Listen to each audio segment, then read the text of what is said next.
It's Tuesday, January 16th, 2024, and you're listening to the Beer Temple Podcast. Remember, this is what we wanted. Remember, this is what we said. To never be heard or seen from again. Remember, this is what we wanted. Remember, this is what we said. To never be heard or seen from again.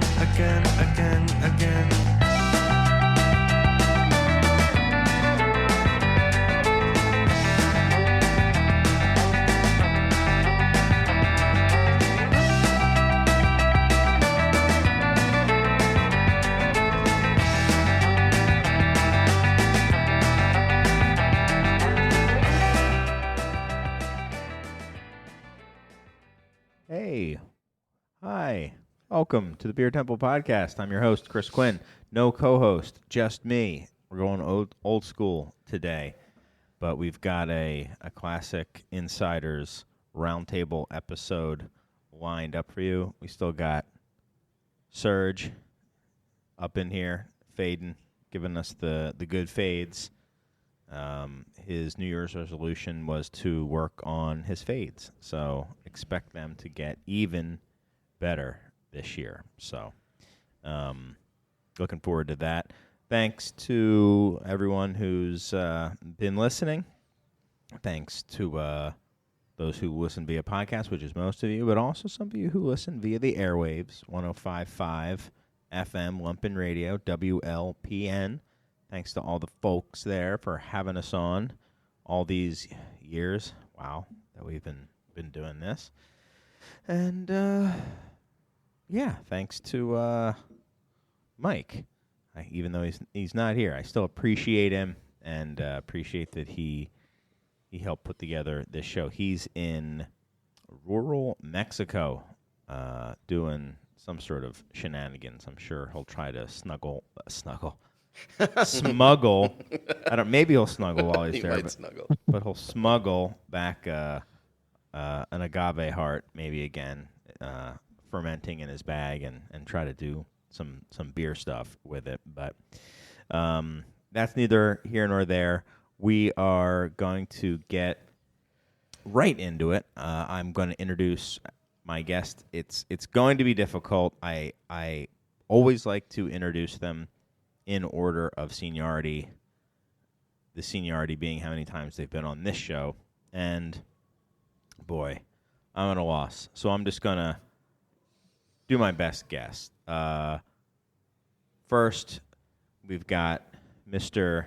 Jacob Sembrano of Cruz, Blanca. What's up, man? Welcome back. How are you? I'm good.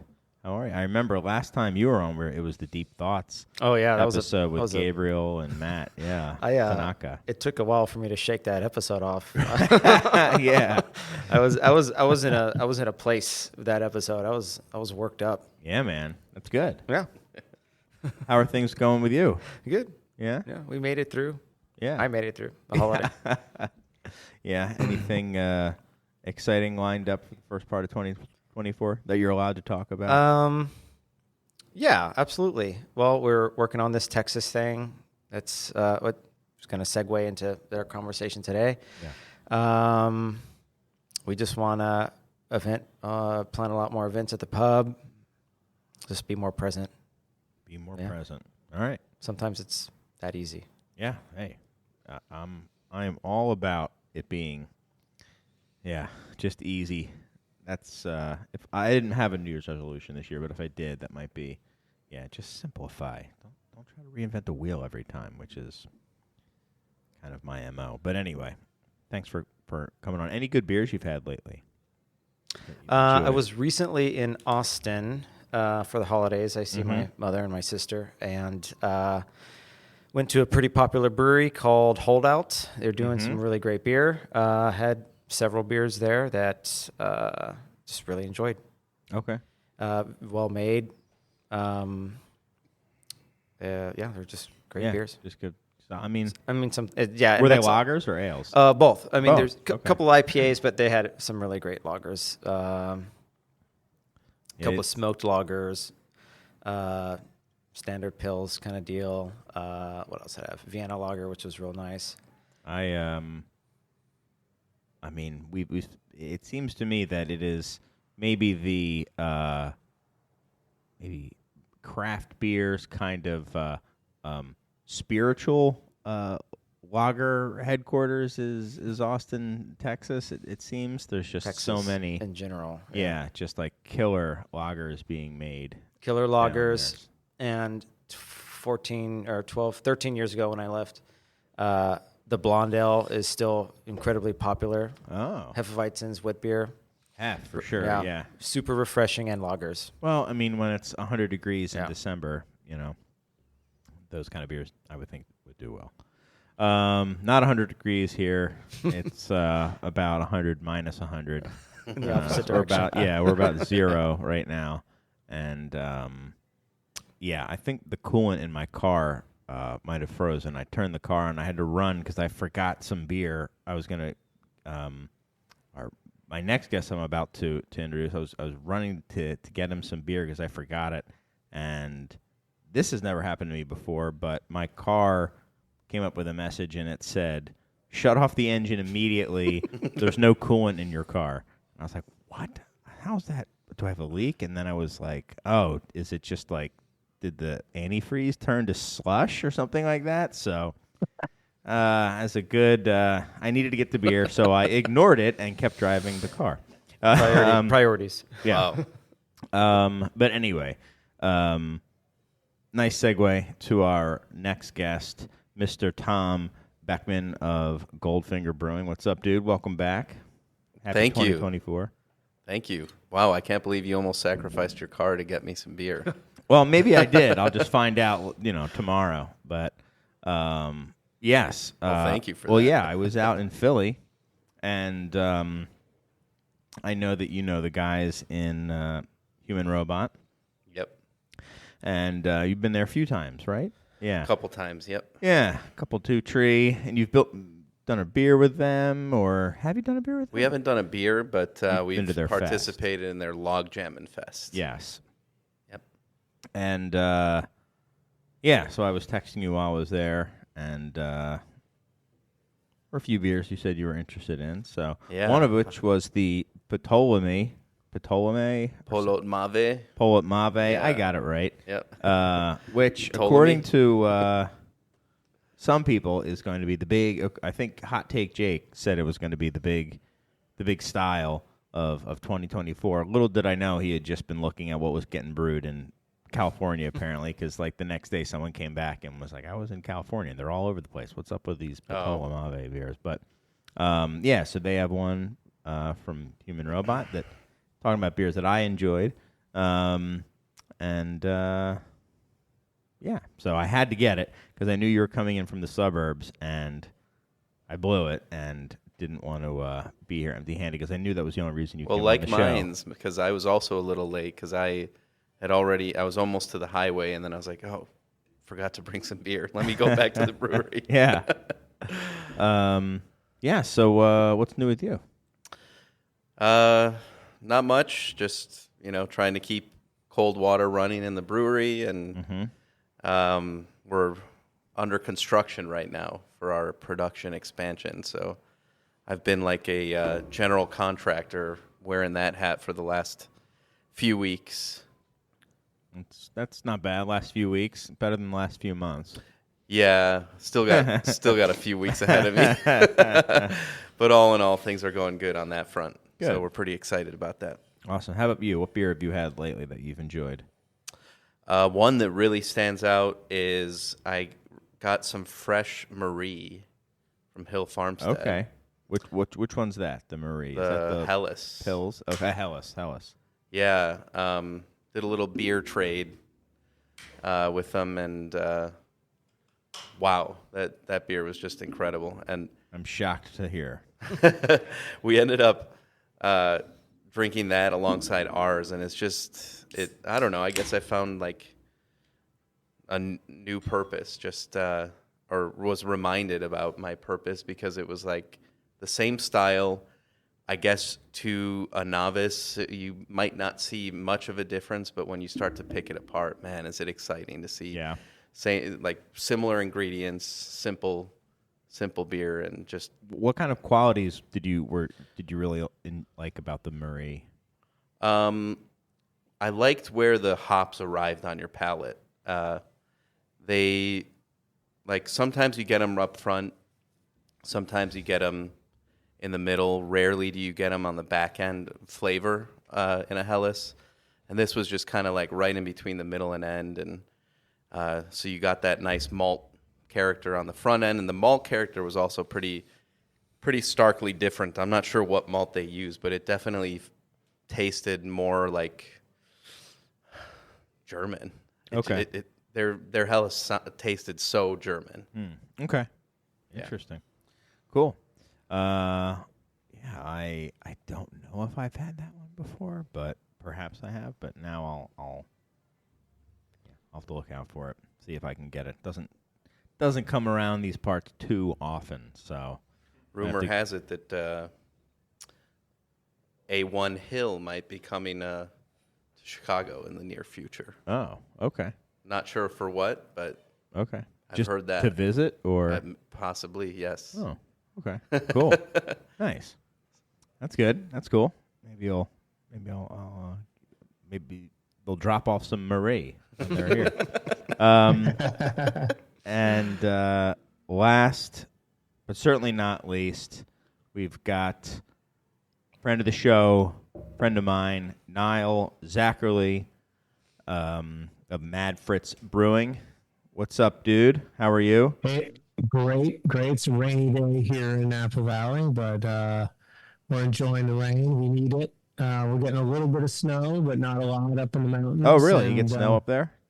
Not just up in the mountains, the Tahoe area. You know, we're always kind of looking at the big picture around here, just because every season's a little different. We want snowpack, we want rain. You know, we're kind of, we're in the agricultural, hot spot here for grapes. So, and all the, the rain's just a part of our cycle, even though we forget about it sometimes when we have all these drought years.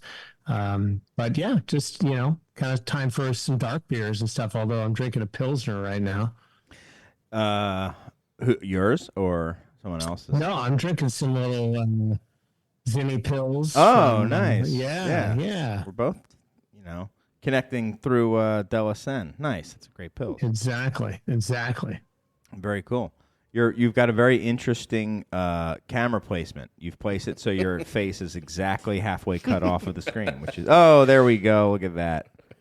Well, I'm not sure how many of you can see me, so I'm not sure. Are you looking at me? Are you guys all we're looking all at me? staring at you. We're staring at you. Yeah. Well, thanks for coming on. What beer have you had, if any, that you've enjoyed lately, Nile? I was up in the North Lake Tahoe area. I was having some Alibi IPA up on the mountain with the kids. I got the two 11-year-olds out ripping the slopes on skis, and you got to drink a couple of beers when you're up there. Of course. That I enjoyed that, the Alibi IPA, kind of snappy West Coast with a little haze to it. And then today for lunch, I was just at a local establishment and had to have a little Russian River Velvet Glow. That's their Helles, and that's pretty spot on the style like you were describing. It's just malty, dry but not too dry, good richness, not too snappy. It's just held back. It's a great beer. So we're all falling within our own breweries' landscapes oftentimes, and you're drinking your own beer so much. Sometimes you forget to reach outside the bubble. That certainly happens for me a lot. But I've been reaching for Belgium more and more, and the Zinni Pils and the Brasserie de la Sienne is definitely, I love their beers. Yeah, I mean, that's like, well, I mean, it's a very special brewery. That's like, I was going to say that's like the West Coast version of Hill Farm, but it's not. They're very different. They're completely different breweries, but it's just one of those just truly magical places. It's just been around forever. It's amazing that it's kind of held this mystique for so long. Deservedly so, but it is amazing. I was shocked when we did the Wild Ales show with Vinny from Russian River, and we also had Ron Jeffries from Jolly Pumpkin, and Ron deferred to Vinny as having done Wild Ales first, and I was like, oh my gosh, I thought Jolly Pumpkin was like, if not the first, like certainly one of them, and it's amazing just how long they've been doing so many different things. But cool. Thanks everyone for coming on. And I think we've got a whole bunch of stuff to talk about. I figure we'll start with something a little bit. It's not necessarily light, but I think it's kind of just an easy topic to talk about, and something that kind of like took me by surprise. I guess this was maybe last week or something, where Asahi, the Japanese brewery, bought Octopi, which is like the mega contract brewery beverage producer, not even beer, really. I don't know. I don't know anyone who saw it coming. I certainly don't know anyone who predicted it before it happened. So if anyone says, "Yeah, but I'm just curious if, one, just initial thoughts on it, and two, like, let's start with initial thoughts. Does anyone have any initial thoughts? Like, does this affect either anyone here? I'm guessing Nile, it doesn't affect you as the grain to glass Napa Valley brewer. I don't know how much RTDs you're going to be contracting out of Wisconsin, but I'm sure there's breweries and beverage companies in California that are using Octopi. I mean, I guarantee there are all over the country. Yeah, they're huge. I mean, they're like kind of like a linchpin of that service. And any thoughts from any of you guys? Yeah. I don't think it's any reason for concern for the general brewery. I think, my opinion here, and I don't know exactly what their capabilities were, outside of America, but I think they like the equipment and the possibilities that can come out of Asahi it. likes. Yeah. I mean, you can do anything from NA to NA beer, NA sparkling waters. You can do coffee. You can do THC. You can do what else can you do there? You can basically any beverage under the sun. They have capabilities to do everything. Yeah. They absolutely. So having that as a additional stream of revenue to creating something or testing or piloting, like that's pretty cool. I think it might put the squeeze on some of their clients in time. Yeah, that's what I was thinking. So this place, for those who don't know, started out as a beer contract brewery, and kind of became the place to go to, and then became so big that a lot of breweries could no longer get space there, mostly because they couldn't guarantee enough beer. Like, these places were looking to do big their quantities. minimums at the time when we had approached them 4 years ago, and their minimums were something like 100 barrels of every SKU that you make, and it had to have been like a year. So you're already talking about 1,200 barrels of one SKU, right? For a small company, and it was a lot for us to commit to. Yeah, and I think it's only gone up considerably, by a lot since then. So that was a long time ago. So who knows where they're at now? They don't waste their time with small. Yeah.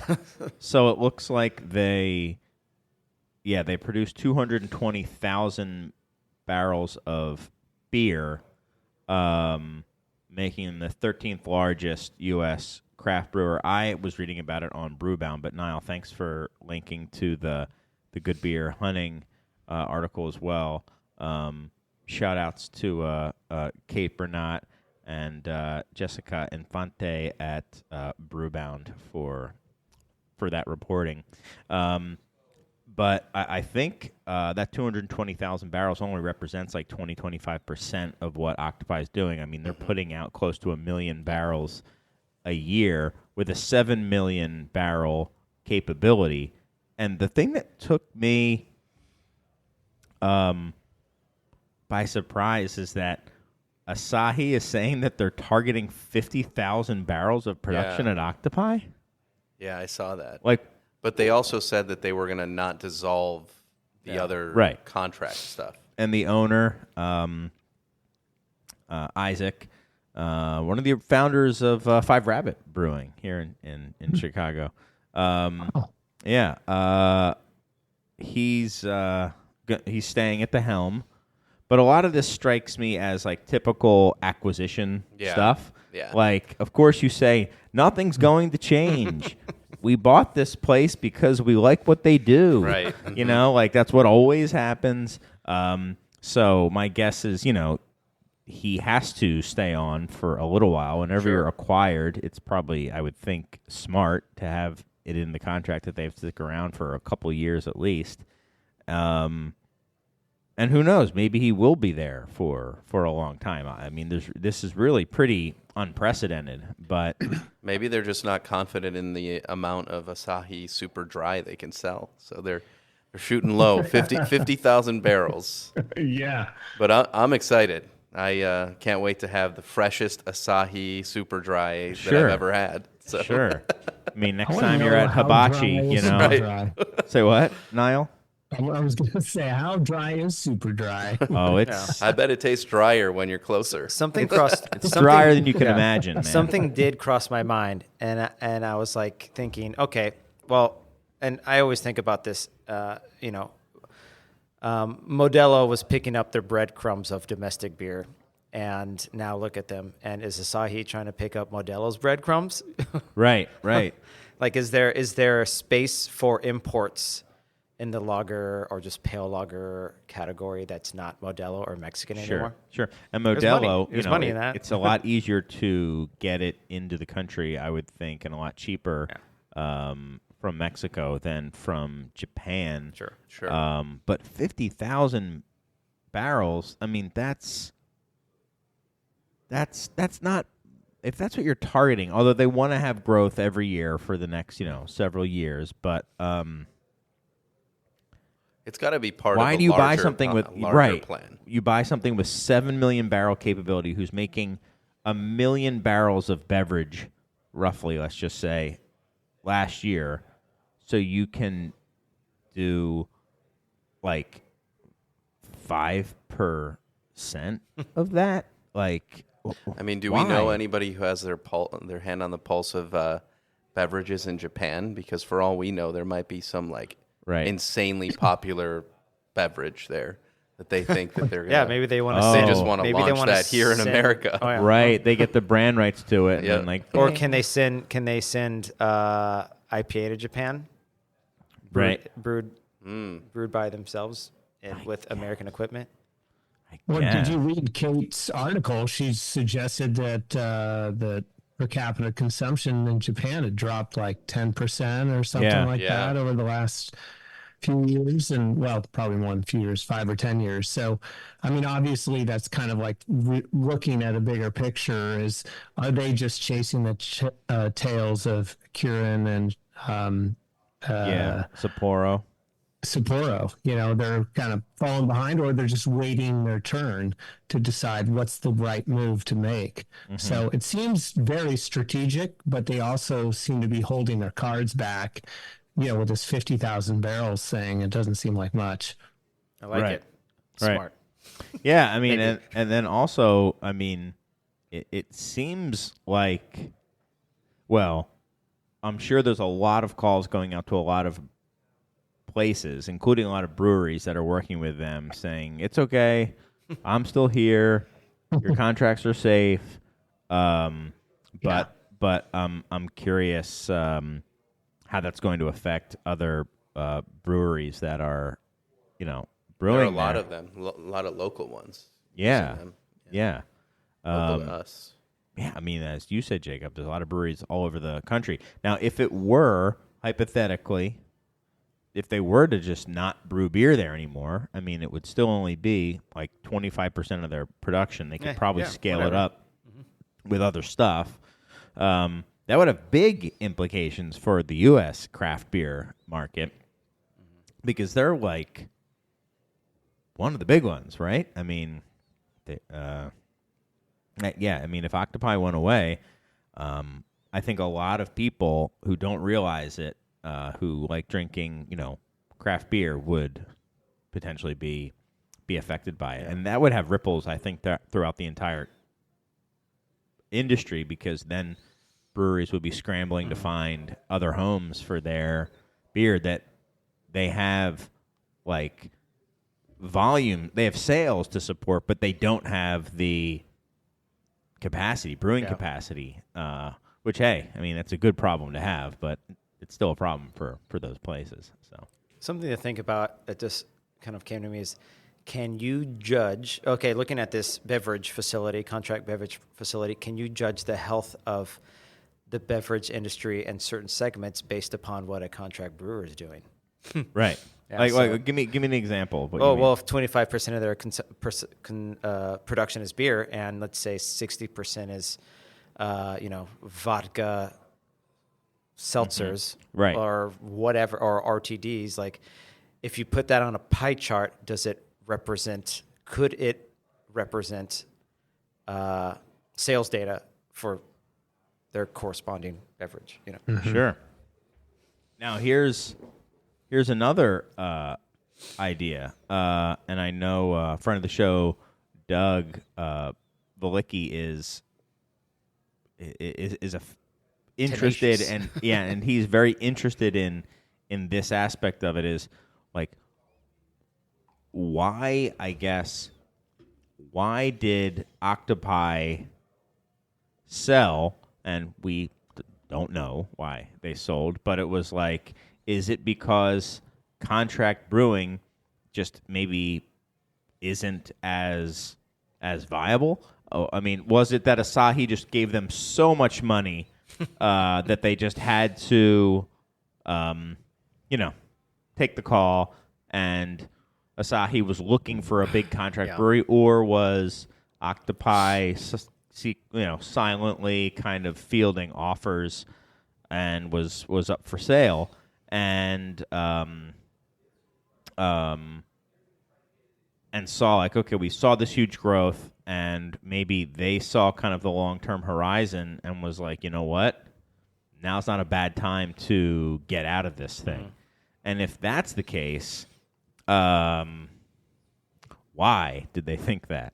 So this is what I love. Pure speculation, based on speculation. Yes, This is like exactly. meta speculation. But this is what this show is built on. Hot takes. Speculation. Speculative hot takes. It's like the Should we TMZ be of answering beer. that question with another question? Yeah. Is that what you're talking about? Yeah, if you want. I mean, Well, if the capacity is 7 million barrels, you said, yeah. right? Yeah. And they're only producing 200 and something barrels Of beer. Correct. It looks like they're making about 1 million overall, or 900,000 or overall. something. So yeah. the overall investment of the facility is, times 7, right? Hypothetically. And then you got packaging and all the other things that come with that. I mean, that's a lot of investment. So perhaps, just the people involved in, Octopi, maybe they're just looking for that kind of way out. Like, hey, the time's run out, investments run its course, are, like you said, it's just a timing thing. Right. I think it's unlikely that they're planning to just sell super dry. 7 million, you can't move 7 million barrels of fresh beer in Octopi's local market. It's the reason why Big Beer has facilities all over the country. So they're not going to try to have one centralized location to sell one brand to the entire country. There's got to be another plan to produce other types of beverages, perhaps ones that travel more easily than beer does, and with that kind of capacity. Because otherwise they could just easily, for what they likely paid for a 7 million barrel facility, they could have easily built their own in the Midwest somewhere for a lot cheaper if that was their only plan. Right. True. But that doesn't get back to why did Octopi sell? Why did they sell? You know? Yeah. Well, if they thought they were going to have years of 400% growth like they did in 2020 and they were still ramping up, and maybe they sold Asahi on that concept. But it is interesting, and I know there's some questions that people have had about the viability of contract brewing as a profitable long-term strategy. Mostly it's talked about from the supply side, from the brewer side. Yeah. But I don't know. What if Octopi was, realized that, we're one of the big fish in the, what do they say, medium-sized brewery game, they're one of the big fish in a kind of big lake, we'll call it, and now they're selling. I think that it's hard to have a contract brewery that size, but I think contract brewing in general is still very viable, and that's likely the reason why they decided to get out now, is because as the shakedown continues in craft beer, you have more breweries that are going to have more capacity, that are going to do a last-ditch effort of brewing other people's beers to stay in business. And those are going to be a lot more local and a lot more small batch. And before you know it, there's not going to be a demand for 100-barrel batches of every SKU for every month. Sure. So they're probably like, let's get out now. Sure. I think that's a great answer to it, because we're seeing stuff like that in the Bay Area where breweries are promoting their basically, doing contract brewing for anybody in different capacities, and they're small and large breweries. So they're all looking for, revenue opportunities. Yeah, they absolutely are. Everyone's looking for revenue opportunities for sure. Yeah, and I'm sure people who need the revenue are going to be like, yeah, but I mean, Octopi is just on such a different scale than those breweries. I feel like a brewery who could take business away from Octopi is not looking at, like, it's like maybe Rev could, but like, does Rev really want to get into doing contracts? But I know, doubt it. like Pollyanna, Summerly, that's made there. Yeah. So it's not like just made at Octopi. Made at Octopi. Yeah. It's not like these. It's not all huge brands with huge distro. I mean, granted, Pollyanna's pretty big in the state, but tiny. I mean, not 7 million barrels. No. Scale. So I think there are a lot of those. Okay. And those are the ones that are going to look for closer opportunities as capacity opens in other breweries. The drug kingpin has died, and there's a vacuum of power now. Right. Exactly. Yeah, like The Wire. Maybe Isaac woke up one morning and was like, I don't want to play beverage anymore. And, maybe he's going to take his money and do something else. We don't know. I mean, he's still there. Nothing's changing. Don't forget. Yeah. I mean, he might have a seat. He might have a seat, as a board, as a director on a board of directors. But, I mean, how long do you want to do that? Right. Yeah. Okay. I mean, just it was something that, like, I didn't think outside of someone like a Russian River or a Sierra Nevada or someone like that a sale could kind of blindside me. I was pretty blindsided by the Octopi sale. I just did not Did not see that coming. McKellar selling 20% to Carlsberg. That not as much of a blindside, but okay. I didn't realize they were that big.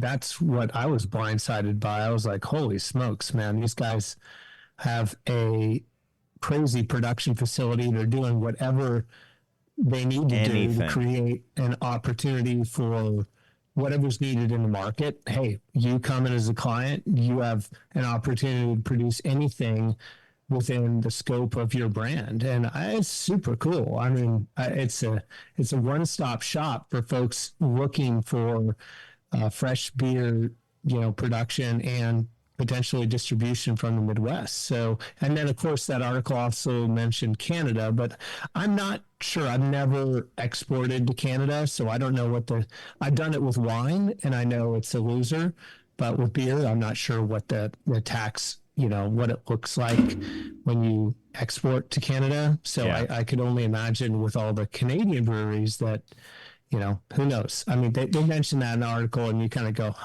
well, maybe. And, I mean, again, the 50,000 barrels is just, it's interesting, and, we curious about it. So why don't let's take like a 5-minute break, Serge, and then come back, and there's a few other topics we can talk about on the Beer Temple podcast. Yeah, I mean, it's tough. I don't envy the restaurateurs out there. Yeah, we're gonna get started. We're back with Beer Temple podcast. I'm with my guests, Nile Zacherly of Mad Fritz Brewing out of Napa, California, Jacob Sembrano of Cruz, Blanca, Chicago, Illinois, and Tom Beckmann, Goldfinger Brewing, Downers Grove, Illinois. I got it. I nailed it. Oh, so good. And you know what? I want to... I asked, was it yesterday, I believe, if anybody had any topics, and wow, it was awesome. You guys came up with like a ton of ideas, and there were a few that had been kind of kicking around in your head, Tom and Jacob. You kind of jumped on one of the ideas, and I don't want to get it wrong, but it was good. It was like a juicy topic, I thought, and it centered around, I think what you said was a shift from beer-centric experiences versus sales-centric experiences. Did I get that right, Tom? Something like that, yeah. Okay, well, tell me what I don't know. meant, I might have to have a couple more Set bowls of spaghetti. Yeah. Yeah, right. Set it up. What's on your mind? Yeah, it just kind of came out because, you listen to the Brewers Association, you listen to so many different people. The alarm bells are ringing. Yep. Bart Watson always has good news. Yeah, Bart Watson always has great news. But generally speaking, what's become sort of common language is if you want to survive, you got to be you got to be a brand, and you got to be a marketing company. Otherwise, you're going to drown. And I think that's pushing us in a direction where some breweries are focusing on, okay, how do we sell this first, and not focusing on how do we make great beer and then sell an experience around that beer. So what I mean by that is, like, give me an example of what the first might be. Well, it might be controversial, but in my opinion, not speaking about breweries, but cold IPA is a perfect example of this. It's a total cop-out. It's jumping on a bandwagon of 3 letters that will sell, and forget explaining anything else, because if you can slap that on there, you can sell this thing. And instead of what if you just made IPA with lager yeast, and it tasted better. A lot of breweries, And a lot of your favorite breweries use have been doing it. Yeah, Have we been had, doing it. Yeah, Brindleston on it. You said it. And let that kind of Just ride. be. Talk about that. Yeah, let that be. Instead of like, well, this has got to sell, so we got to call it a cold IPA Or now. a brewed IPA, or a super dry IPA, or whatever. I'm Isn't not coming brute- back. I think brute IPA is going to come back. Oh, love brewed IPA. it never left, man. It's on fire here. Honestly, I don't mind as much brute, because brute actually evokes the champagne affiliation, Sure, right? sure. And you don't have to be like a super advanced drinker to have that, to know that. Cold IPA, what the hell does that mean? It's either You mean my beer wasn't it's- cold before yeah, this? I want a cold IPA, sure, and that's what they're banking on. That's super like salesy. Or it's also like you got to know what cold fermentation is, and not a lot of people know about that either. So it's like, that's one example, in my opinion, where it's like, let's stop talking about the beer itself and let's just find the buzzwords that sell, and let's focus on that. Let's create packaging with buzzwords that are going to sell, instead of, why don't we focus on what went into this beer that makes it special? Okay. Well, I can certainly give you, I think, some answers to that. And I know you have some follow-up insights or questions, really. I think you just had some questions about it. But to me, I think the quick answer is it's probably an easier story to sell, is cold IPA versus this is a beer that I made that's different because of this and that. And then someone's already, they've already scrolled to the next reel, on Instagram or whatever it is. And, there's... But who is they? Who's scrolling away? Right. And that's, I think, something else that you were saying is who is this appealing to, the cold IPA and stuff like that. Yeah, it's interesting. I mean, I don't want to keep bringing up Doug,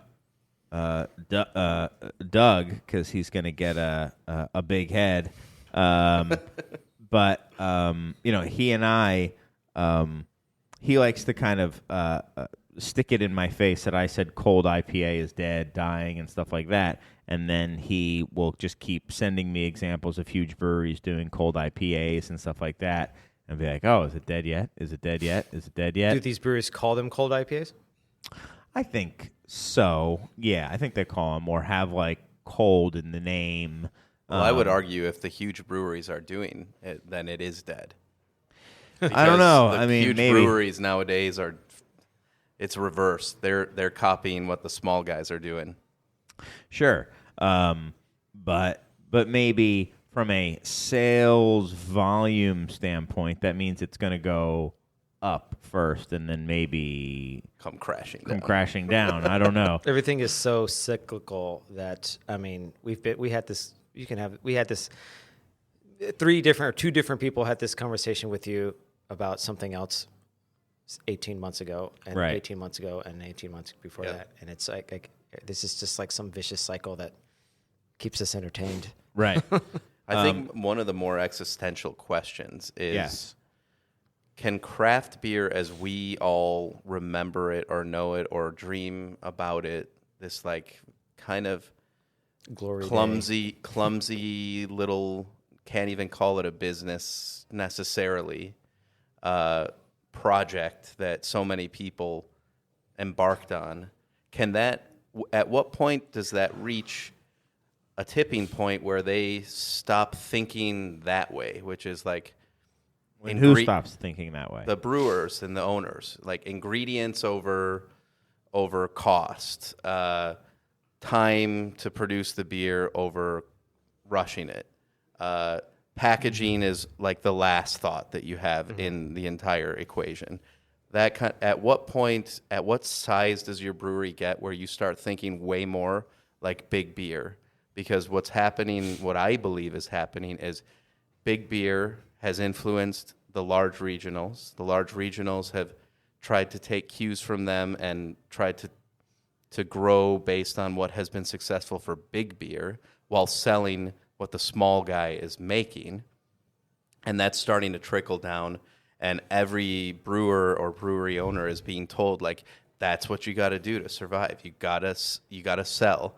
And who's the only one that has an example of selling big beer? So I think that it's kind of detracting from what this craft project was. And as we sit here wondering why the market's not growing, maybe we should stop thinking so much like big beer. Uh-huh. Are you saying that we're told that the only way to survive is to think like big beer? Basically, yeah. Because that's the example of who's had large scale sales. So you get to a point in your brewery size where it's like, okay, now we got to figure out how to actually sell this on a larger scale. Sure. I don't know what that definition is, and it might be different, but yeah, I think here's why we're in this situation, and everybody, there was the 90s and the early 2000s where it was almost like you open up a brewery, you're in a, like you're still exotic, it's right. So then breweries open up in the 2010 and plus, what do they call that? Like the third wave breweries or something like that. You're riding on the expectations and the experiences of the generation behind you. So you size your brewery with the anticipation of growth. And if you want to stay alive, well, you have that capacity versus opening up, you have to keep moving the wheels to stay alive because you have this extra capacity versus, when you go to Milwaukee and you look at Supermoon, Rob at Supermoon, he's making enough beer to support the consumption at his tap room. And, it's like a very simplistic way. And, there's a lot of breweries that just structure themselves off making enough just to support around them. And it's like the scales are tipped in two very differently because now, we talked about this earlier, there's capacity. Everyone has capacity because they thought they were going to grow. And now people are kind of more realistic about it, and they're putting 5-barrel systems in their breweries, and they're putting 7 barrels, and they don't have 15s anymore, There's exceptions, but, I'll say this, like, I've been approached about like 4 times in the last 6 months about co-packing, like wanting our business, because that's at this point in time is a part of our model because of purely situational. And when we opened up our brewery, but that's, the way you sell more beer is to act like big beer, I guess, Well, that's the only precedent we have, right? Yeah. Is that why? Because you reach a larger group of people because, you reach a larger group of people who don't care what a triple decocted, Helles is, or that doesn't care what, spelt and chit malt is. So, and that's my point. Yeah. People didn't care what a super bitter IPA was, and then that was made, and now it sells a ton across the country. That's what I think. What I'm trying to say is that let's get back to the spirit. Maybe we've exhausted the innovation on the beer side because we're trying to recreate different styles. Maybe that's not the front that we need to do. The front should be in the way that we communicate to our customers, the way that we acquire new customers, and the way that we market to those customers. I don't see innovation on that front. It's just everybody doing their version of what AB has already done for the last 15 years. Well, let me ask, what is, this is getting kind of personal, but what do you want from Goldfinger? Do you want enough to make a small impact on your community and to support yourself and your family and to provide, a couple dozen jobs? Like, is that what Goldfinger is?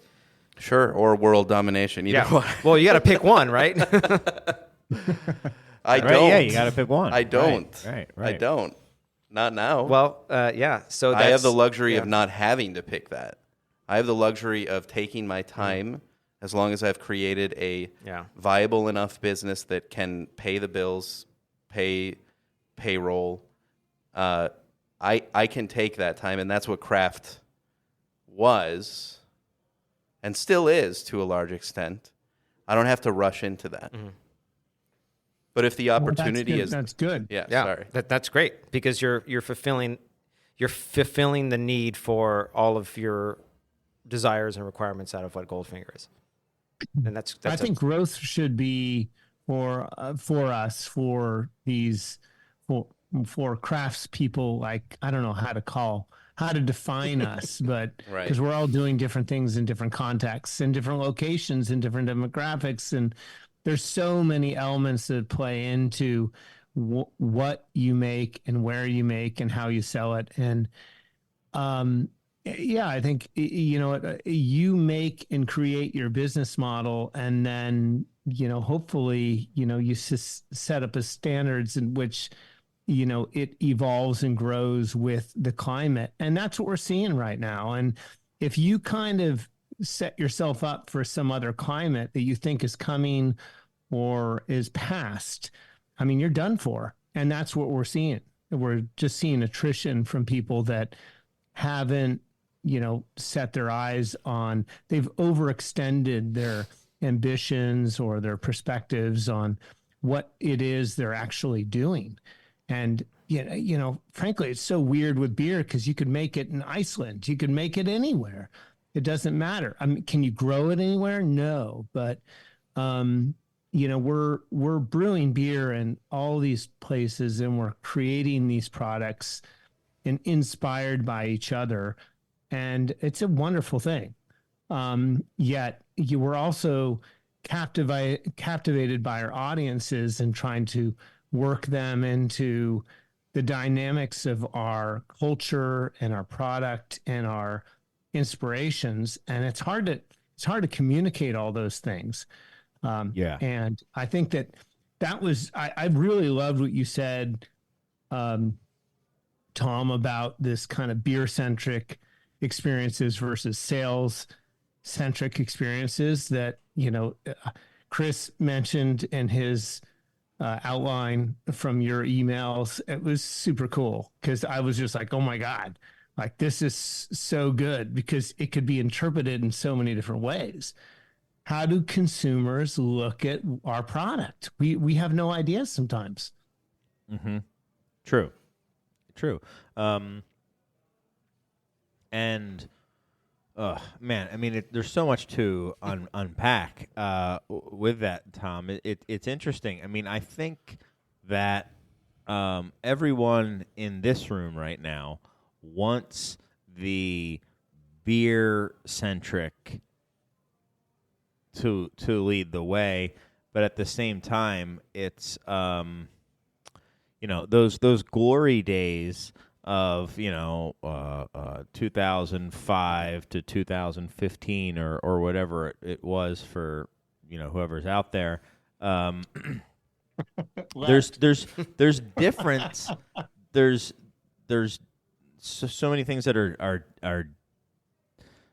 different now and haven't had chances to like reset. As you were saying, it's kind of cyclical, Jacob, because like the distributors now, those craft distributors have been acquired by the big distributors, at least here in Chicago and other places too. There's been consolidation, and they're not looking to bring on, a Goldfinger, and even at the smaller places, there's so few distributors who are out there fired up about this awesome brewery that you need to hear about, and you need to have their stuff, and so that leads you to having the self-distro model, right? Yep. And that changes things very much for how you grow and who you are. Absolutely. and it's just different. I think you hit it. very beer experience, very beer forward though, if you want it to be. But I think you totally hit it there. Distributors. I think that's the influence on craft beer to behave more like big beer, because these distributors are a Bud or a Miller House or a big beer house. They're hoping that they're telling you like, hey, this is how things work. So figure out a way that we can get this in that model. Yeah. Don't come to me with some. My eyes are glazing over as you're talking about your ingredients. There are 5 buzzwords that are going to work. Slap it on your case, and we'll put it in this end cap, and done. right, Shut up. like the guy a long ago who was talking to me and told me that seasonal was one of the hottest styles now. Seasonal. Love seasonals. And just like, I was like, oh, okay, cool. What country was that originally from? Right, exactly. Is that French? But yeah, I mean, I think now those distributors have weathered the storm, and they're no longer at all concerned with craft, and are acting accordingly. And I don't think there's enough distributors who do care. I think we're fortunate in Chicago to have some that do care. And I think that has a big impact on things. And I do also think that some of those bigger distributors now, are taking people and saying, well, if we take you, you're going to get to this size because we're going to put you into these places. And now you're running in those circles, for lack of a better term. And it's like, okay, well, you have not a couple dozen employees, you have a couple hundred employees, and you added a couple zeros onto all your bills and your payroll and stuff, and you gotta shoot, man. We do have to get into the new Jewel set. We do have to do that. What do they want? Jewel. Here's another thing I was thinking about. With all this consolidation with craft beer cooling off, I mean, these more and more of these chains, and that can be a small restaurant chain to a big liquor store chain, are going to be less interested in talking to 50 different self-distro reps. And they're like, you know what, man? Like, I don't have time because your space is shrinking anyway because I have to make room for the high noons and whatever it is. And you know what? I'm just going to deal with my 5 beer distributors. I wish it was 3, but fine, I'll take 5. And maybe 2 or 3 or 4 or 5 self-distributors. And that's it, man. I'm not taking 15 different self-distro sales, calls or whatever or visits every week. And I think that could start to pinch even the self-distro people. If some of these high-volume accounts are like, listen, like, you didn't make the cut. Like, we're going through the Bud House, the Indie House, the Miller House, and, and the little guy who's also I've seen that around here. I mean, in the little Napa Valley where you have people that are like, oh, who are you with? And you're like, well, we're right here. We're just up the road. And they won't take you because they just want the facility of the easy distribution. Right. Well, that's not how I put in my beer orders. I put my beer orders in with Sam or Sally. That's who. Yeah. So if you're not with them, then sorry, but go F yourself. It's funny. I read your email, Tom, and I just loved it. And it's funny because I come from such a different landscape here. And when you said beer-centric experiences to sales-centric experiences, I just was thinking about just experiences. And I couldn't help myself because I was just like, well, what does he mean by that? What? Yeah. But it's funny because we we love beer. We're not here without beer. The four of us and many of us that are listening right now, we love beer, and we wouldn't be here without it. And I guess it's just, I love that, kind of contrast and how, and I was like, God, I got to ask him, like, what does he mean by that? Like, because I had my own definitions, and I thought, oh, I better break that down, because I'm just thinking things differently. And so as we go through this, I don't know, what do you, so beer centric, you're thinking like, it's really just, you're there because of beer. You don't care whether you're being sold something or not, right? Like, it's just the beer experience. There have been some examples. There's examples that we've done just this past weekend. I think is another good example. Dovetail holds this Rauch beer fest. The fact that you're like pushing Rauch beer, first of all, is there's no better way to show, like, and they have a distributor. Better way to show. They sell a lot of beer too, I think. They do sell a lot of beer. To show, like, we still care about beer, and we make styles that don't sell, and we're going to double, triple down on that by throwing a little fest this weekend, and we're going to get some, like, smoked sausages, and, like, I just saw pictures. I didn't make it, unfortunately. I wanted to, but on a small scale, looked like a very successful weekend.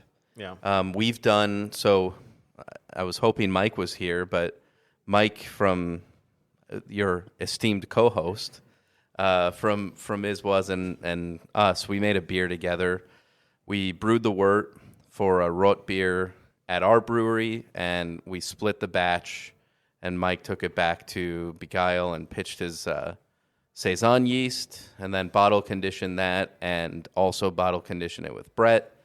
And we released our just standard, unadulterated German rot beer. And we held this release at our brewery where we printed off all sorts of information about what went into each beer. And we offered customers the opportunity to taste side by side, and just talked the staff. And I was there, and we were just talking about, like, the differences in flavor and aroma, but with the same base beer, and what does that mean using the same base beer and pitching different yeasts. And people still to this day talk about how incredible that experience was, because nobody cares to put that kind of time into a very curated, immersive beer experience. Well, let me play devil's advocate a little bit, because one, I do think a lot of it comes down to what Jacob said was, what's your goal, right? Because as I forget the name, the president of AB InBev is where I heard the term, but it's the long tail, and it's where you've got 10,000 breweries, and 6 of them are making 90% of the beer, and then the next 20 are making 6% of the beer, and then you've got 9,000 700 and 970 and they're just like if you looked at it on a chart, they're just a 5-mile long tail. And he says it's like, it's the long tail. And like, if you want to push up and become a regional brewery, and I think there's legit reasons to want to do that. I don't think you need to be, a Jeff Bezos to want to get to that. But I think that is quickly being cut off for some of the reasons I've said. The ability to easily kind of ascend. And then that's just what it is. There's just going to be a lot of small breweries who can do stuff. That's if you accept that that's status quo and that can't be different. True. I mean, I don't think you need to accept it as much as, like, succeed at doing it. So, like, we'll see. I mean, like you said, you have time, and who knows what you want to do or what anybody else wants to do, and we'll see what they do. And I'm sure there will be at least one, if not more, breakout success who does find a way to kind of do it that way. The other, and we'll see. I mean, it would be cool. Remember that there was a time where the only way that you could have a successful brand was if you hired some advertising firm in New York City, and they had a cigarette commercial that was going to make you successful. And now somebody in their bathroom in their home can reach way more people than what that advertising agency would have ever been able to do.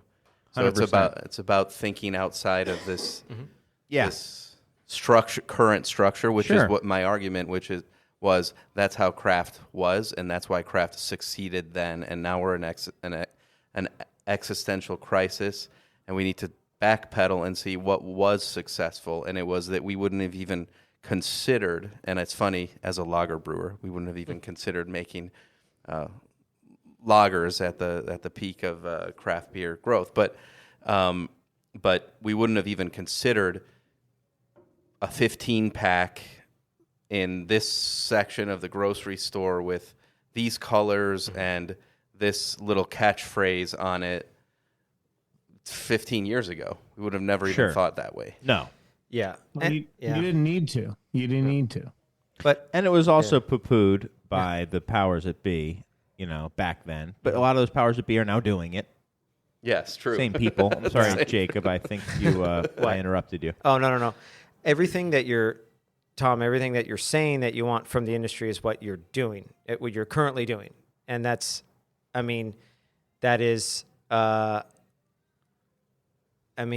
what your intention is, and you're succeeding at it, and you're doing well, as far as I know. And I think that you just need to keep doing what you're doing, because who's not to say that in 5 years, there's going to be somebody that has been drinking at your brewery for a really long time that opens up a brewery because you may have inspired them. Because to be honest, there's not a lot of breweries that are doing what you're doing. So, kind of to your point, like you're airing grievances about something that you're almost exempt from right now because you're doing a good job at what you're doing.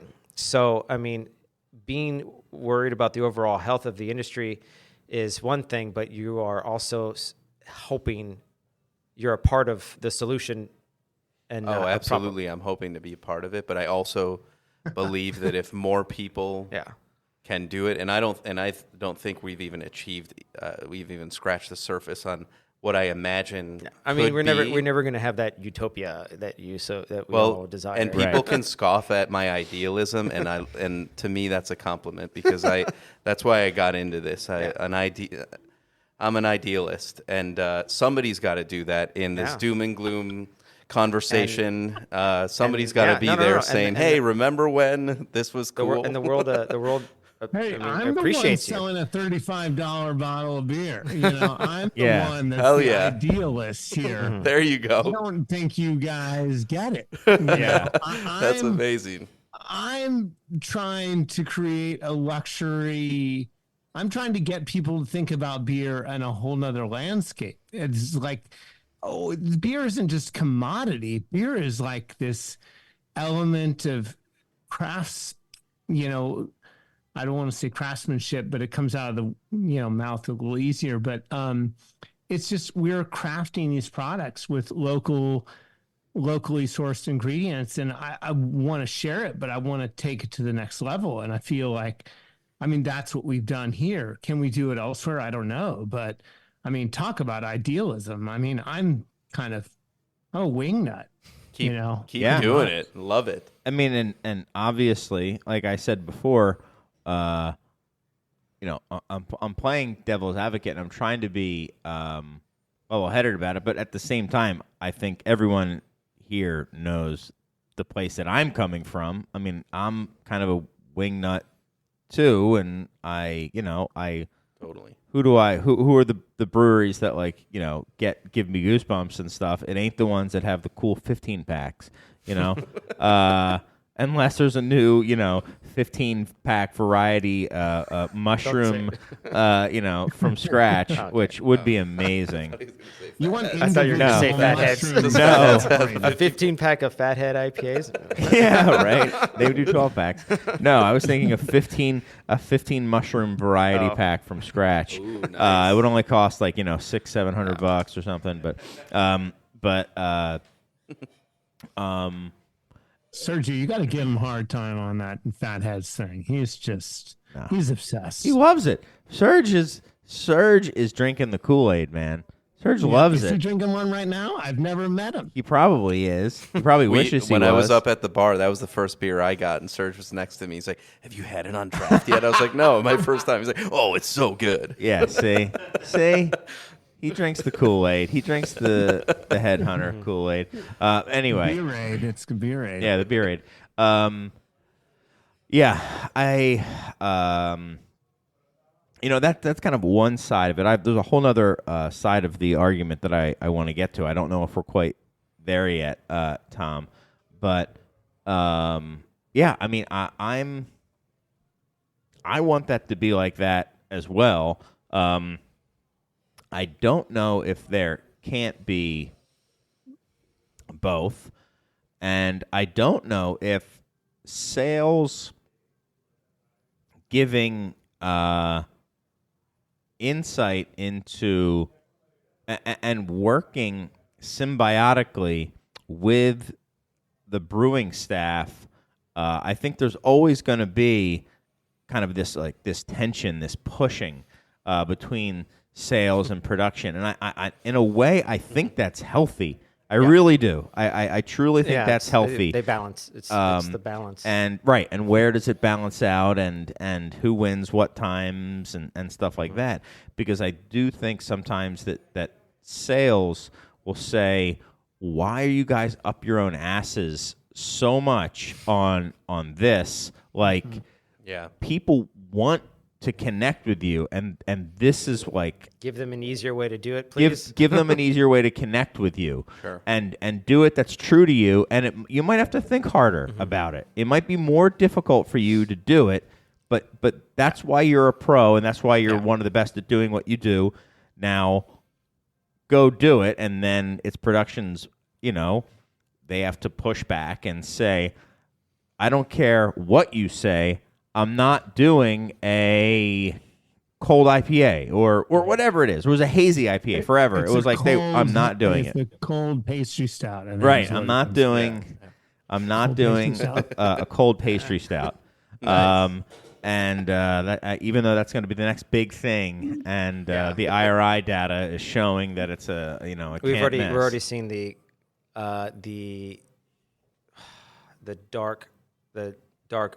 the black IPA lager is Cold black IPA. Cold black IPA is happening. Also known as a Cascadian dark lager. Which we're releasing soon. Yeah, and then you know, the other side of sales is to, I guess, take these beers, which is what I think production loves, and finding the right home for them as well, which is awesome when sales can do that. But that's also kind of more like on the ground sales. Like, I remember there was a brewery here, and one of the sales reps just saw this completely untapped area of places like hotels and stuff like that, where people were coming in and wanting to drink local beer, and all they had was Sam Adams or stuff like that. And he was like, listen, we should sell to these places. They have steady handles. We can create relationships where they will be loyal to us, and the people visiting them want this local beer, and nobody's giving them the time of day. They're only getting the generic Bud rep who's only giving them whatever craft option they were literally just told to sell this month. And That's great. I mean, and I thought that was an amazing example of sales just being really smart about knowing where to put the beer. But there's the other time again, and then you go up a couple levels on the But see, I would argue that that's a beer that you can call that a beer experience. I agree. I'm agreeing there. They tapped into the desire to drink what's made the closest to the hotel that they're staying at, instead of driven by the desire to sell beer. Which, just to clarify, I'm not saying that we need to ignore how to sell it. I mean, you can't keep making it if you don't sell it. But being driven by... Right, we're in the beer selling business. You can't pretend that's not the case. That is a very craft mindset, we're on though. Brewing and selling. That's a very craft mindset. Like, hey, there's this hotel like half a mile down from our brewery. Like, I bet somebody who stays here is going to want to try the beer produced a half a mile away. So let's let them try it. Sure. Now, this was on a much bigger scale. I mean, this person went around to hotels and was like, they all have bars. I'm talking like in the Loop. They have big bars, and they got nice accounts out of that because it was a good beer that was approachable, that they already made, that was made local. It wasn't like literally the Best Western closest to them or whatever it was. So it was a little bit bigger scale than that. But the intent was 100%, I think, what you were saying. But there's also... what if it was like, people want to drink a local lager and all we have, let's go back in time, was, I don't know, Goose Pills and Coors Light. Right. Or Coors Light or is it not cool for someone like Half Acre, and I'm like making up this timeline, and this isn't what happened, to be like, let's make Pony Pills, let's go after it. Is it okay if it was the sales team being like, guys, this city wants a hoppy or wants a craft lager, they're dying for it. Yeah. I think if you guys made one, they would love it. Well, that is somebody observing a need for something, right? And I'll use Mexico Calling as an example because I think it's a good example because this brushes on like so many different things that's already at this table, and it is it is our number one beer. I mean, we co-pack a lot of it in now 2 different states, and kind of like Tom, I felt like I was pushed in the corner from our owner because he was like, I know you don't want to do this. I know you're a Mexican brewery. I know you don't want to do, a Mexican lager. And you're right. At the time, I didn't want to because the expectations were that a Mexican lager had to be something very specific. And just quick sidebar. What did it have to be?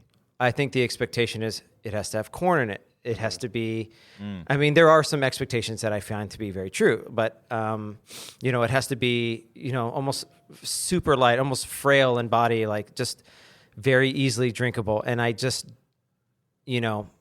historically, there's not a lot of evidence to support that that's what it should be. And historically, I mean, if you look at what a Mexican lager is, I mean, its roots are all in Europe, right? So...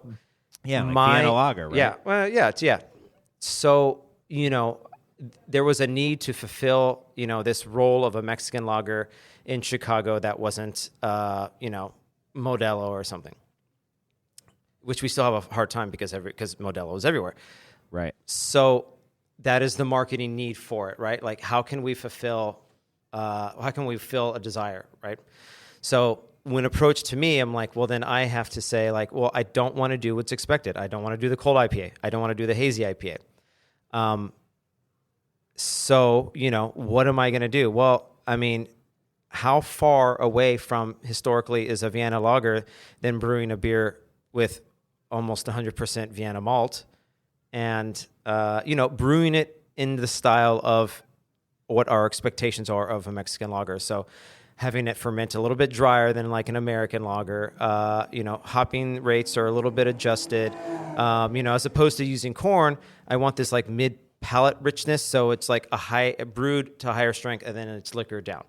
So it does kind of promote this fulfilling and rich body, yet very, very, very light, So I'm fulfilling the desire, or I'm fulfilling expectations, but not doing exactly what is expected of that style. Sure. And nowhere on that can does it say Mexican lager. It just says Lager Especial, which is like, okay, coming from a Mexican brewery, you're just going to make the assumption it's a Mexican lager. But there's so many people that make the assumption, oh, I can taste the corn, or, this is, it's that sleight of hand that you could do and give somebody something that is like of very high quality, but still meets those expectations. And honestly, that's like, and after that iteration and that journey that this beer has taken, like I take a lot of pride in a beer that's just our fucking lager, right? Right.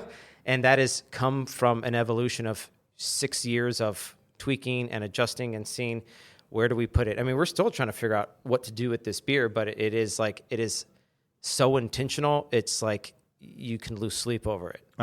Okay. No, it's interesting. All this stuff I find quite interesting. And another side of that is, Tom, and I hope you don't mind that I'm doing a little bit of a trial by fire because I really enjoy these conversations. No, I love it. I love it. About the spaghetti he ate, I think. I'm starting to regret these two spaghetti bowls. It's good. Right. No, like, what if there is, and I know that it's happened. I'm trying to think of a specific example of like a really like special beer or a really, really well-made beer that is just marketed as a, mass thing, and people who know are like, you know what, it's actually one of the best examples of X, Y, and Z, even though it has, now that one I think is everything. That one is like the unicorn because it's everything to everyone.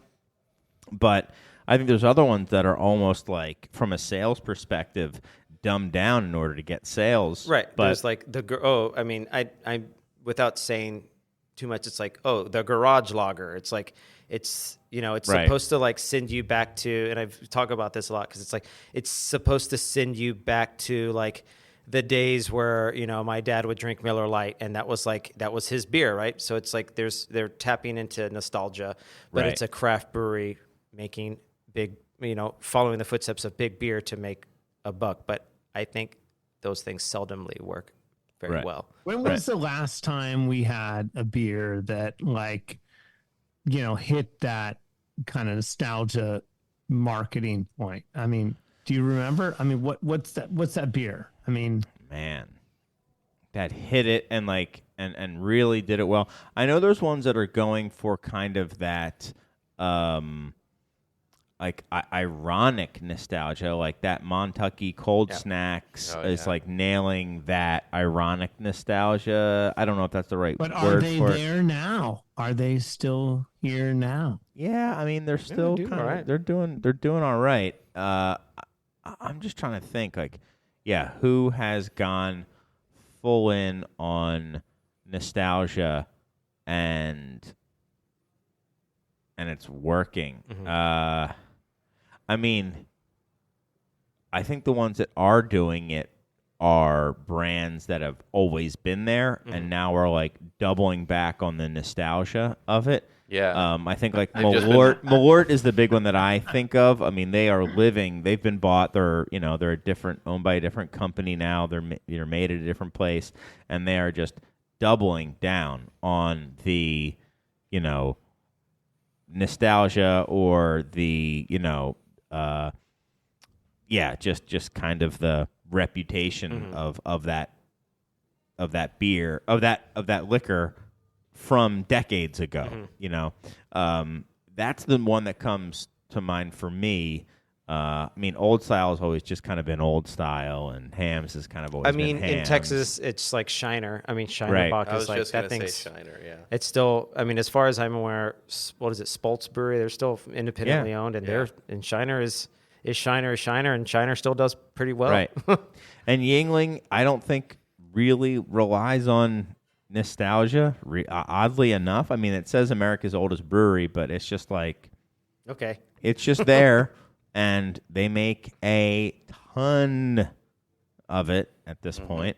But yeah, Nile, to your point, I don't know whoever has like gone after nostalgia and done anything more than like a quick hit with Well, it. what seems to be happening on the marketing so interestingly, definitely when you talk nostalgia, are you thinking about it in terms of the beer and how it tastes, or are you thinking about it in terms of the packaging that you're drinking out of, old like pull top cans, Right, pull tabs. Pull tabs. Are you thinking about?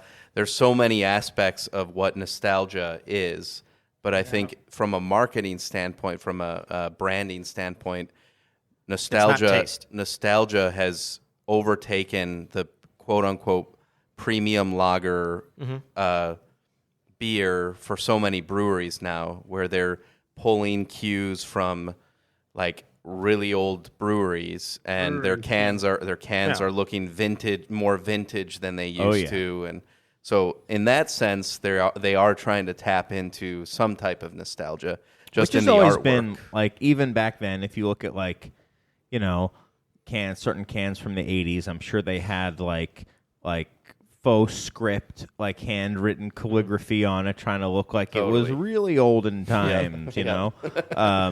And yeah, here's something else I want to mention is you were talking about how now like an influencer can have way more impact or as much impact as, you know, going to like Leo Burnett, I think is what they're called, for, you know, a big ad agency. But it's certainly almost in the exact opposite direction of authenticity, though. It's like, it seems like they only push faux authenticity. Like, what's that sports drink that all the kids like? Prime, right? Is that what it is, Serge? No, nobody knows what that. Yeah, Prime. Yeah, you have kids. Yeah, like it's just like it's like one of the Pauls, Jake or Logan Paul. It's just like a vehicle for him. It's not a better. Yeah. It's not a better drink.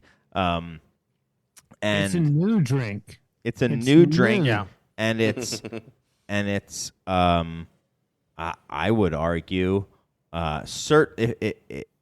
I would guess that it is not as intentional or thought out as even Gatorade is, or even Red Bull or Red Bull. And those are like the two things that it's going after. This. Like, how many sport drinks will Octopi make in this year? Right, exactly. Now that's the real question. How much Prime are they making? Yeah. So, I mean, shoot. I think a lot of it is a race to like inauthenticity right now, but faux. I mean, there's parallels but it's not with lasting. music, too. It's not lasting, and we know it, and we see it. We see it all the time. So, I mean, you just kind of have to keep like, you know, I always kind of say this. It's like you kind of just have to like keep chipping away at it and keep your head down a little bit, and just, you know, don't get greedy and exceed your capabilities, and hopefully that is a recipe for staying power. And what builds nostalgia is probably staying power more than domination and sales, you know? Yeah, I think you can draw. That's great. I think you can definitely draw some parallels. Whenever you're talking about widespread marketing, every industry touches this. So you can look at any industry that is looking to reach a mass audience, and you can see parallels in how they're marketing it, what they've done. But one thing that seems to always be consistent is that it requires dumbing down of what you initially started with, sometimes shortening. So in the case of music, like 3 minutes maximum on a song. Less instruments, more feel, deeper bass. That's what's gonna sell more. And in every case, it requires some sort of derivation from the original, and then leaves people wanting in the end, in the long term. At least, I hope so. I mean, I hope we get to that point where we're like, all right, enough of this like 3-minute song style beers. To what you were saying, like just like sustained, just being around is like probably one of the best. Yeah, being present. Being present and for just enough turns of the calendar says a lot about your authenticity. I think I read it a while ago, maybe 15 years ago. I forget the source, but the person said essentially, the only difference between Sierra Nevada and Anheuser-Busch is 100 years of success. And I was like, oh, well, that's interesting. And I was just kind of getting into craft beer or then, and it was like, yeah, I mean, who knows where that place would be in 100 years. And is Budweiser inauthentic? I would say Budweiser is very authentic. Is as authentic as it gets, man. Like it's been what it is forever, and it's unapologetic about it, and it's just it's very authentic. Is it sales driven or beer driven? I don't know, but I love the idea. You have to keep consuming to stay. You have to keep gorging to sustain your massive weight, right? Like that's where they're at now. right. No question. Yep. Right. Well, thanks for the topic suggestion, Tom. I think there's more room for beer. Frankly, is just what normal I think. beer. Well, yeah. There is so much I'm reading now. It's what do you mean by that? Yeah, what do you mean? Well, what I mean is my whole vision, which is totally asinine and perhaps not, within the mainstream, but I just think that this product that I fell in love with as a young man and grew up creating and growing to learn about, and then just kind of digging deeper and deeper. I just feel like, there's so much to beer. And when I look at wine and what I've done with wine, or what I've experienced and envisioned and seen out there, sorry, I'm just kind of talking out here. I just feel like we can do more with beer. We can take beer to another level, and that we kind of hold beer back, and that there's just more.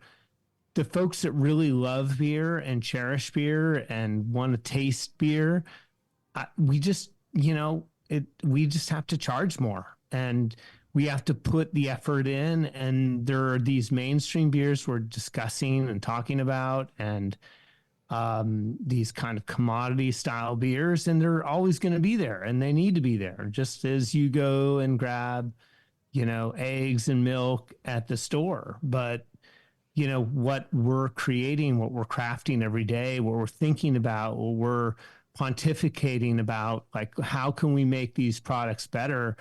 And everything you guys have said about what you guys make is everything that we're doing every day to create these products. And they shouldn't be cheaper. We shouldn't be cheap. We shouldn't be competing against these larger breweries.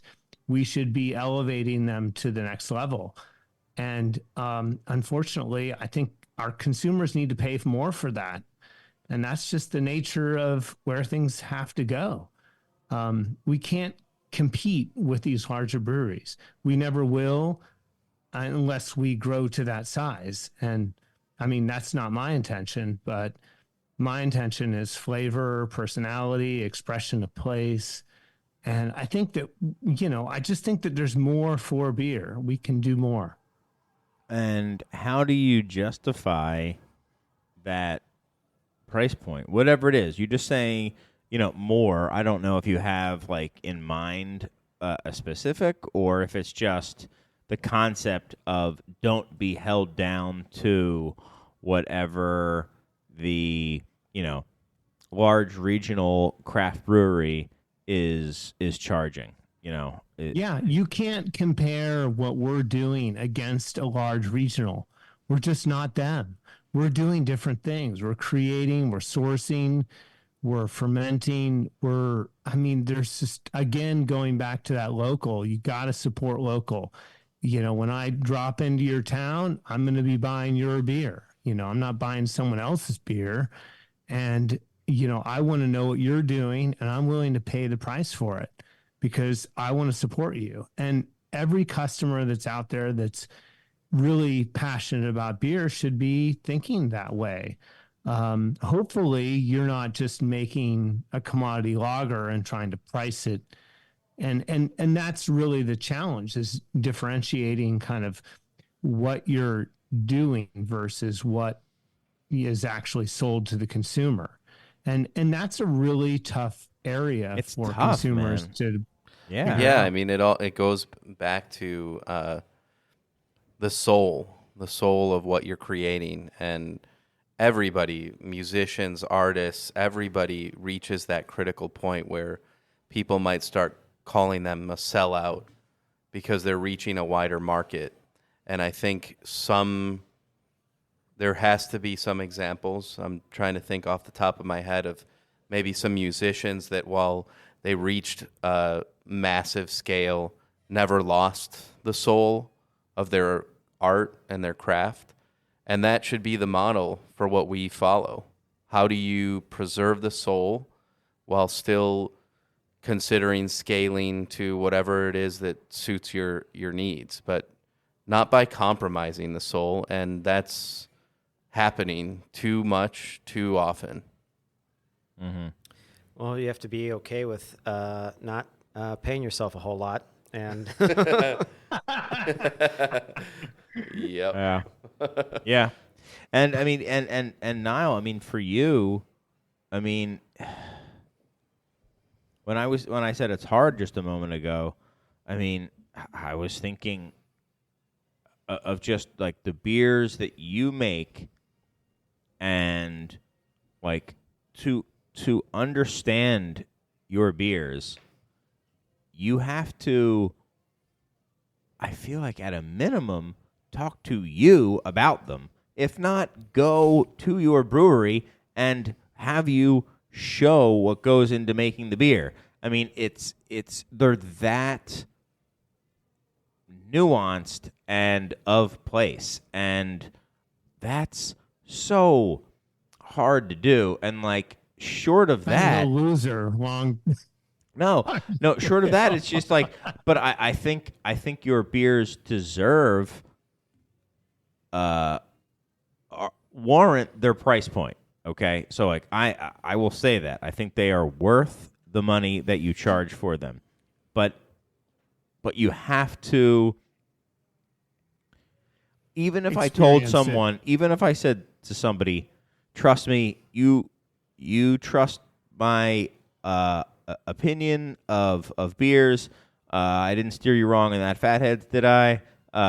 And trust me, this golden ale, this Sonoma ale or whatever it is worth the $30.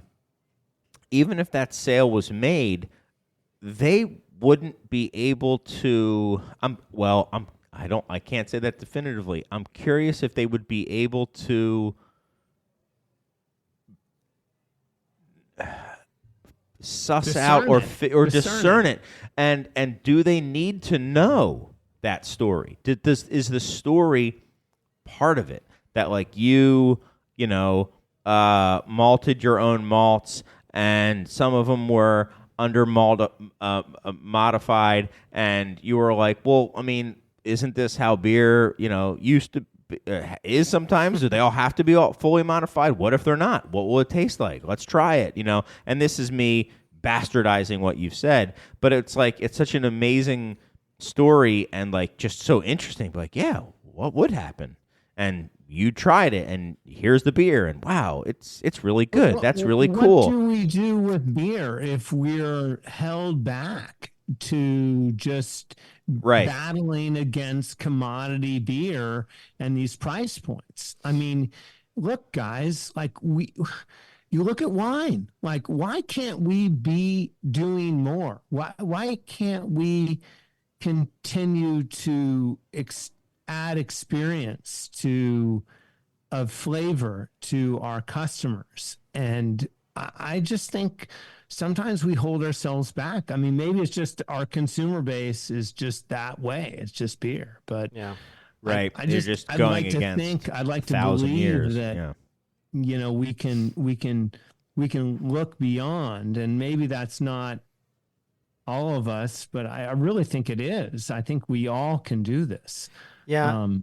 Okay, devil's advocate to what you said, we're holding our consumers back, but I just don't think that. Well, what consumer is it? Right, that's a very important thing. What consumer? Because you know some what? don't want to be educated. Some don't care. Yeah, some and there's stuff like with me, like maybe it's with music, or maybe it's with somebody who's like really into, I don't know, woodwork or something. And it's like, listen, man, I don't have, I'm sure you're right.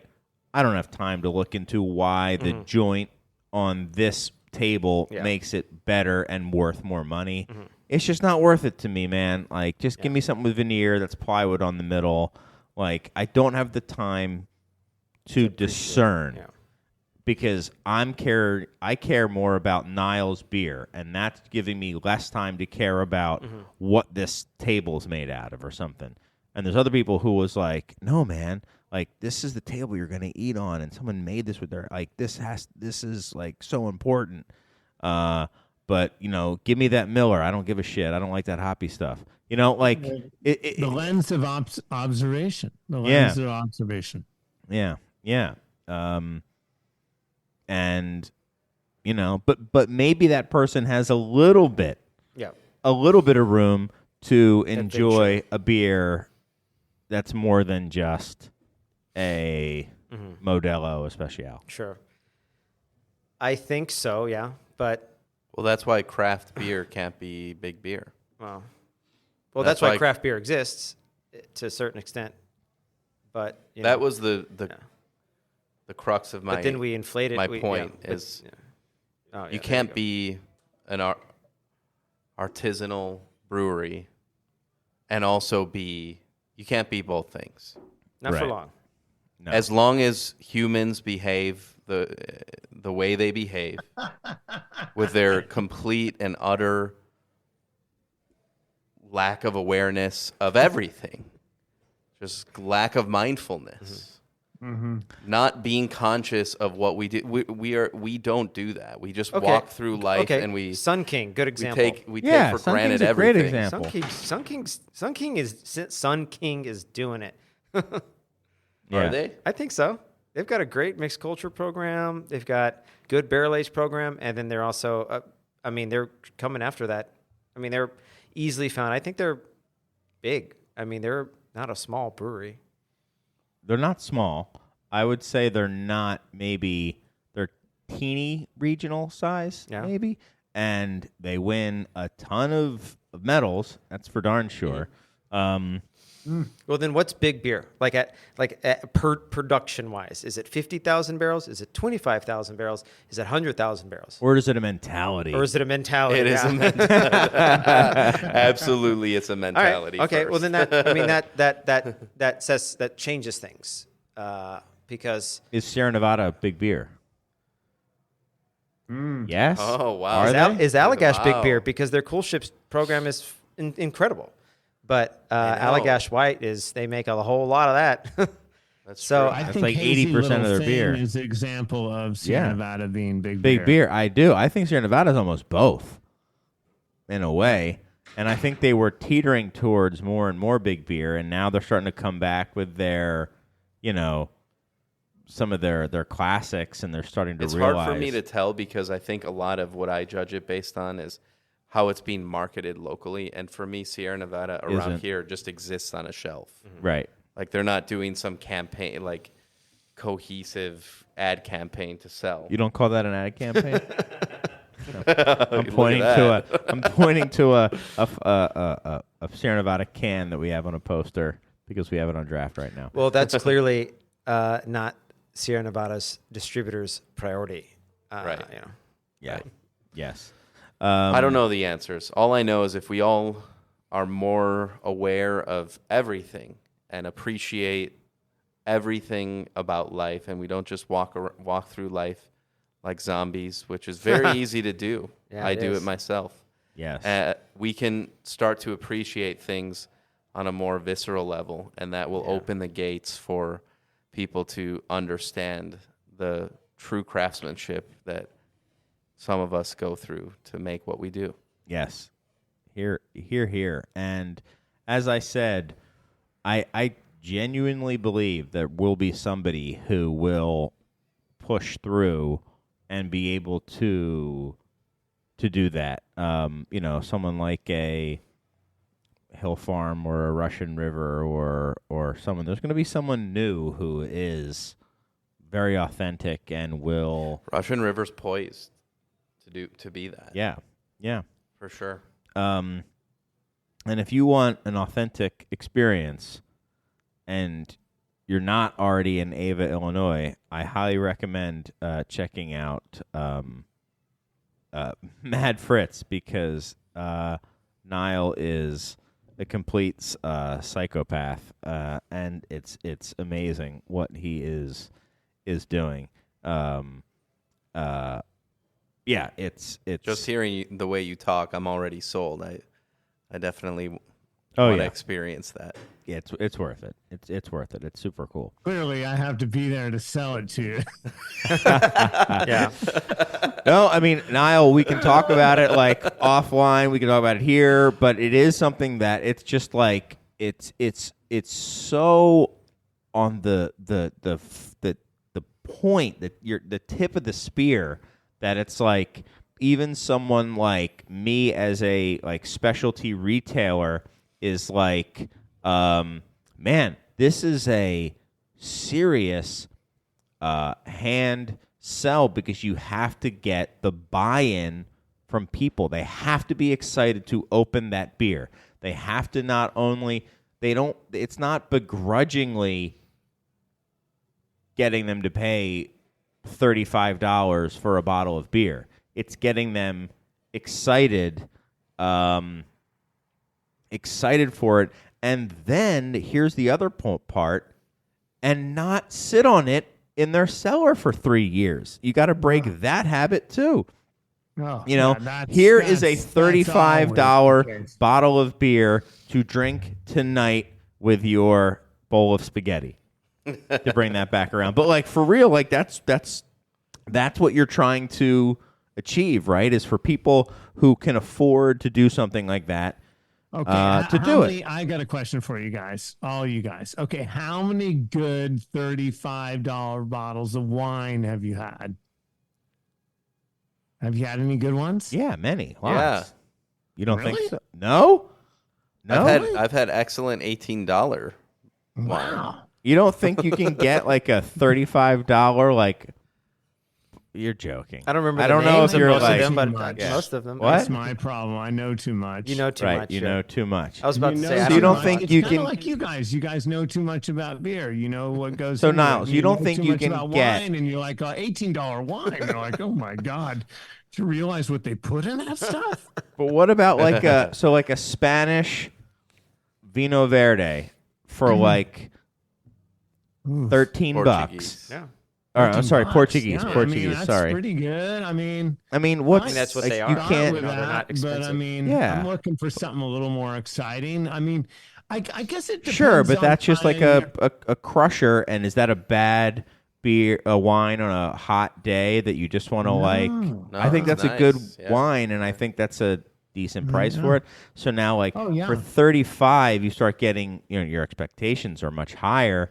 Like, have I think Yeah, I do think Yeah, I I've think I had just good bought wine. Vino Verde. You No, need to not start- that. No, but I've had alarm like bells a start to go Chablis. off at that point. You need What to be like, what about like Italian? You know, like there's like, I mean, I don't know how you feel about like Chianti or something, but you can't get like a Chianti for $35. That's good. No, Yeah, you could probably get a good Chianti for $35, but it's or Reserve Chianti Reserva for 35. you know, it's All right, What just were we shut saying? up is what we're saying. Sergio's got some Yeah, input. we're What do just you got? gonna shut up. Yeah, he's telling us to end the show. I think is what he's telling. No, he's shaking his head no. But well, you'll have to school us on that sometime, Nile. Well, you. How about this? Let me throw it back to you. How much you have to spend on a bottle of wine for it to be good? Apparently, it's at least $36. Yeah, I mean it's pushing 50 for sure. Really? Wow. And then, well, on premise, that's the. Oh trouble no, is- I was talking off Oh, premise in a store. In a store. Okay. Same Off with- premise. same with okay. me, Off yeah. premise. Oh, okay. okay. What region? I mean, I recently bought a Chablis French. At a restaurant. Oh no. Oh, okay. What are we talking? On premise Well, or that's off? the thing. I think he was talking Off-prem. off prem. Let's Off-premise. talk off prem. Yeah, probably like a $28 Chablis. Delightful. Was it Premier Cru- just Village? No, there's no way it was Premier Crew for $30. I would I don't think maybe remember. it was. Village. You could get a Village. That Yeah. could be good. Yeah. You know, I think Chablis is a great deal. You know, it's kind of like Burgundy's gotten hyped up. It's like, I mean, yeah. I could babble about wine. Sorry, guys. Yes, it's okay. yeah, That's fine. but The wine I think, temple. yeah, that's a good deal. podcast. That's a good deal. Chablis, you can't go wrong. I think he's feeling bad now that we said $35 and now he doesn't respect our palates anymore, or at least mine. No. It's okay. It's okay. It's all right. So on that note, on us just being totally humbled by Nile. No, I'm kidding. Especially after I just went on about how great his beer is, and he just like totally shits on our appreciation of wine and not knowing what the hell we're talking about. Cut his mic so he can't reply. Yeah, Surge. come on, please. But yeah, it's getting on. We had a late start, and I think it's time that we let everyone get out of here. We did have a handwritten letter, but I wanted to wait for Mike to be here. It was addressed technically to Mike and I, so I should probably wait. But I might have to wait for a little while. I don't know when we're gonna have another show where we can have a letter. Let me see what we have coming up on the next episode. Should probably have had this already, so I'll just have to have this random filler talk right now. See if I can do it pretty good. Remembering dead styles is what we're going to talk about next week. So that should be good. Maybe brewed IPA will come up. Maybe black IPA Nice. I will love come brewed up. Milkshake IPA, all the IPA styles. You know, What about a Liège beer? Have you heard of a Liège beer. No, Liège, you know, no. Oh, what's that? 60% malted spelt. Okay, then I'll write that down. Sounds fun. like a That sounds nightmare in the brew It's house. pretty dead. Yes. Died in the lauder. I've always really liked the Liechtensteiner. Liechtensteiner. Liechtensteiner. Yes. That's a nice one. Yeah. Don't see those very often. No. I think we're looking at styles that like had a little pop in the craft market and then just went away. And why? Check dark line. Oh wait, sorry. Yeah. No. That's next year. All right. So, but I want to thank you, Nile, and Jacob and Tom for coming on. It was a good time. Thanks for the topics. It's got us off to a rousing conversation. I truly enjoyed it. Is there anything that you guys would like to say before we get out of here? Tom, anything you want to say? No. No. I'm all good. I think I spoke enough. Yeah. Okay. But thank you for having me. Thank you, and thanks for bringing this this rustic route. It was Pollyanna Brewing Company. You asked if I had it. Yeah. And I was like, have I had it? I don't know. And now I'm looking, and it says that it was made exclusively for Benny's on the side of it. So maybe that's why I didn't have it. So thanks for bringing that. Yikes. Thanks for bringing that here. That's cool. Yeah. That's big beer. They only That's a big beer move right That's there. a big beer move. Yeah. Anyway, thanks for it anay. I'm sure. No, that's I'm sure it's great. It's If you can't get it here, get it at Benny's.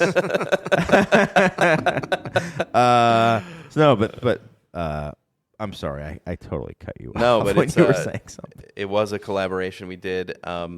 Brian Pavola, one of the co-owners and head brewer over there, he and I were up in Yakima Valley a few months ago, like right before harvest season last year, and really were impressed with the whole hop process. And from that, we learned about this new product from Yakima Chief called American Noble. And essentially, they're trying to reduce the waste in their cryo hop production.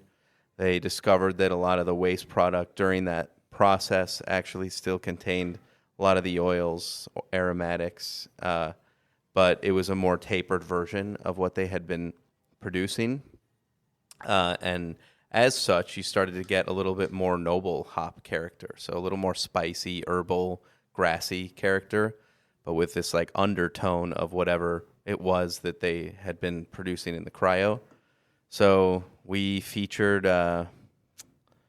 American Noble Simcoe and American Noble Citra, and put it on this canvas of a very like heavily protein-rich grist. So some triticale, which actually has some significance in hop harvesting as well, because it imparts a lot of nutrients, nitrogen in particular, It's in like the a ground soil. cover? It's the ground cover crop. Oh, interesting. But you can malt it, and you can and then create fermentables from it. So we put some of that in there, and spelt and wheat and some American two-row, everything sourced locally from Indiana, and made what we called an American country lager. Just a nice rustic feature of local ingredients. Interesting. Can't buy it at the beer temple though. No, you cannot. You can drink I it want here some. if you're here right now. You can drink some.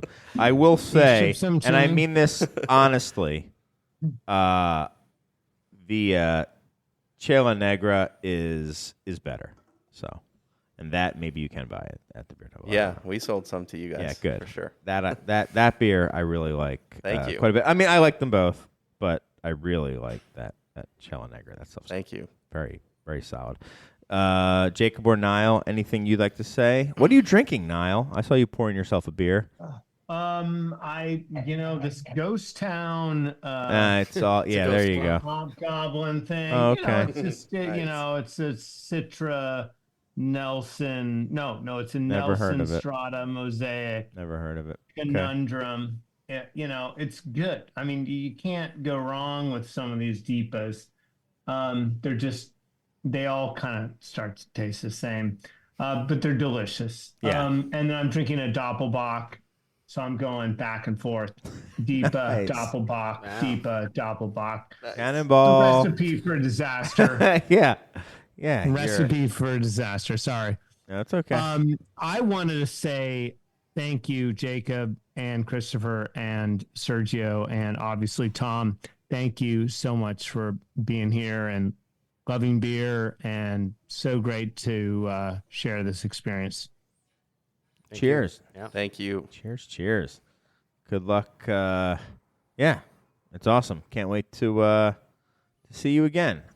Who knows? There's a very small chance I may be out there in the first half of this year. And if I do, If I is. Hey, Try to get in the any stadium. one of you or anyone listening, just reach out to Nile@madfritz.com, and I'd love to host you or take care of you. Love to have you guys. It's a good experience Thank you. for anyone who's out there. I highly recommend you take them up on that. Jacob, anything you want to say? Nothing. Nope. Pretty good No. here. All right, good. Yeah. You're the classic Jerry Good. Nelson. Yeah. Got it. All right. Well, thank you guys. We will see you next week. So long. Remember this is what we wanted. Remember this is what we said. To never be heard or seen from again, again, again, again.